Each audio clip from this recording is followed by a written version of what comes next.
Hello guys, welcome to Notes Fire. आज का हमारा टॉपिक है मॉलिक्यूलर चैपेरॉन्स। इसका साइनॉप्सिस है introduction, definition, types of molecular chaperones, mechanism of action, function of molecular chaperones, importance of molecular chaperones, conclusion and reference. ठीक है, तो हम लोग स्टार्ट करेंगे इंट्रोडक्शन से। मॉलिक्यूलर चैपेरॉन्स ऐसे प्रोटीन होते हैं जो सेल में अन्य प्रोटीन को सही फोल्डिंग, असेंबली और ट्रांसपोर्टेशन में मदद करते हैं। प्रोटीन फोल्डिंग एक इम्पॉर्टेंट बायोलॉजिकल प्रोसेस है जिसमें प्रोटीन अपने फंक्शनल 3 आयामी 3D स्ट्रक्चर में फोल्ड होते हैं। यदि प्रोटीन गलत तरीके से फोल्ड होते हैं तो वे नॉन फंक्शनल हो सकते हैं या अग्रीगेशन कर सकते हैं, जो कई बीमारियों का कारण बनता है। मॉलिक्यूलर चैपेरॉन्स इस प्रक्रिया को नियंत्रित करते हैं और प्रोटीन को फंक्शनल बनाए रखने में मदद करते हैं। इसके बाद है इसका डेफिनेशन। मॉलिक्यूलर चैपेरॉन्स ऐसे विशेष प्रोटीन होते हैं जो अन्य प्रोटीन की फोल्डिंग और अनफोल्डिंग में सहायता करते हैं, अग्रीगेशन को रोकते हैं और स्ट्रेस कंडीशन में प्रोटीन स्टेबिलिटी बनाए रखते हैं। ये एटीपी डिपेंडेंट या एटीपी इंडिपेंडेंट हो सकते हैं। इसका हम टाइप्स देखेंगे। मॉलिक्यूलर चैपेरॉन्स को उनके फंक्शन और स्ट्रक्चर के आधार पर निम्नलिखित प्रकारों में विभाजित किया जाता है। यह प्रोटीन फोल्डिंग, स्टेबलाइजेशन और मिसफोल्डेड प्रोटीन को सुधारने में मदद करते हैं। तो इसका फर्स्ट टाइप है heat shock proteins. Heat shock proteins को उनके मॉलिक्यूलर वेट के आधार पर निम्नलिखित प्रकारों में बांटा गया है। इसमें फर्स्ट है HSP70। न्यूली सिंथेसाइज्ड प्रोटीन्स को इंटेंशनल फोल्डिंग और प्रोटीन ट्रांसपोर्ट में सहायता करता है। सेकेंड है HSP60। यह इनक्लोज कैविटी में प्रोटीन को फोल्ड करता है जिससे मिस फोल्डिंग को रोका जाता है। थर्ड है HSP90।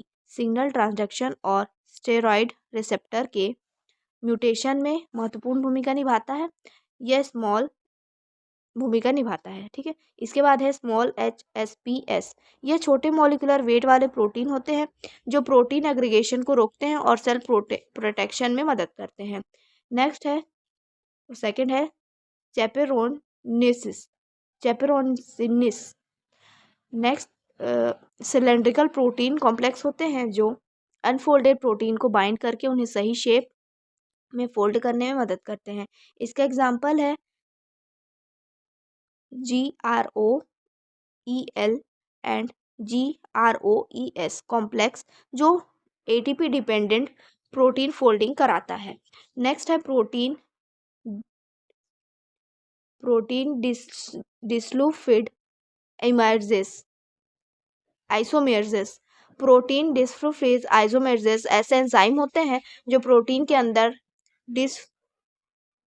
डिस्यूफिड प्रोटीन फॉर्मेशन और रीअरेंजमेंट में सहायता करते हैं, जिससे प्रोटीन स्टेबिलिटी बढ़ती है और सही फोल्डिंग सुनिश्चित होती है। नेक्स्ट है पेप्टाइल प्रोइल आइसोमेर्स।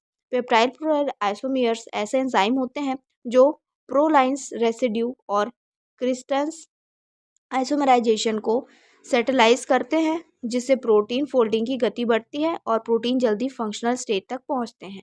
इसके बाद हम देखेंगे मैकेनिज्म ऑफ एक्शन। मॉलिक्यूलर चैपेरॉन्स का मुख्य कार्य अनफोल्डेड या मिसफोल्डेड प्रोटीन को सही तरीके से फोल्ड करना और एग्रीगेशन को रोकना होता है। यह प्रक्रिया कई चरणों में संपन्न होती है। इसमें फर्स्ट है binding of unfolded protein. Unfolded protein को एक्सपोज्ड हाइड्रोफोबिक रेजेंस को मॉलिक्यूलर चैपेरॉन्स रेगोनाइज करते हैं और उन्हें बाइंड कर लेते हैं, जिससे मिस फोल्डिंग की संभावना कम हो जाती है। सेकेंड है prevention of aggregation. Molecular chaperones hydrophobic regions को कवर करते हैं ताकि प्रोटीन आपस में चिपक न सके और एग्रीगेशन ना हो। यह प्रोसेस प्रोटीन फोल्डिंग को नियंत्रित करने में मदद करता है। थर्ड है ATP dependent conformation changes. ATP hydrolysis के जरिए मॉलिक्यूलर चैपेरॉन्स कन्फॉर्मेशन चेंजेस लाते हैं, जिससे प्रोटीन को सही तरीके से फोल्ड होने के लिए आवश्यक एनर्जी मिलती है और प्रोटीन प्रोसेस आगे बढ़ाता है। नेक्स्ट है रिलीज ऑफ फोल्डेड प्रोटीन। जब प्रोटीन सही तरीके से फोल्ड हो जाता है तो मॉलिक्यूलर चैपेरॉन्स उसे रिलीज कर देते हैं, जिससे वे अपनी फंक्शनल स्ट्रक्चर प्राप्त कर लेता है और सेलुलर प्रोसेस में भाग ले सकता है। ठीक है, इसके बाद हम देखेंगे फंक्शन ऑफ मॉलिक्यूलर चैपेरॉन्स।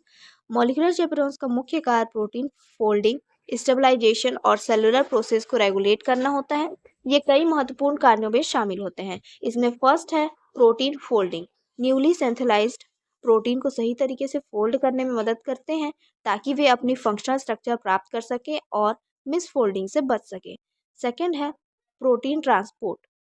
ऑर्गेनेल्स में प्रोटीन के ट्रांसलोकेशन और प्रॉपर लोकलाइजेशन में सहायता करते हैं जिससे सेलुलर फंक्शन सुचारू रूप से चलते हैं। थर्ड है stress response. Heat shock, oxidative stress या अन्य इन्वायरमेंटल स्ट्रेस के दौरान प्रोटीन को डेंटिट्यूरेशन से बचाते हैं और उन्हें स्टेबलाइज रखते हैं।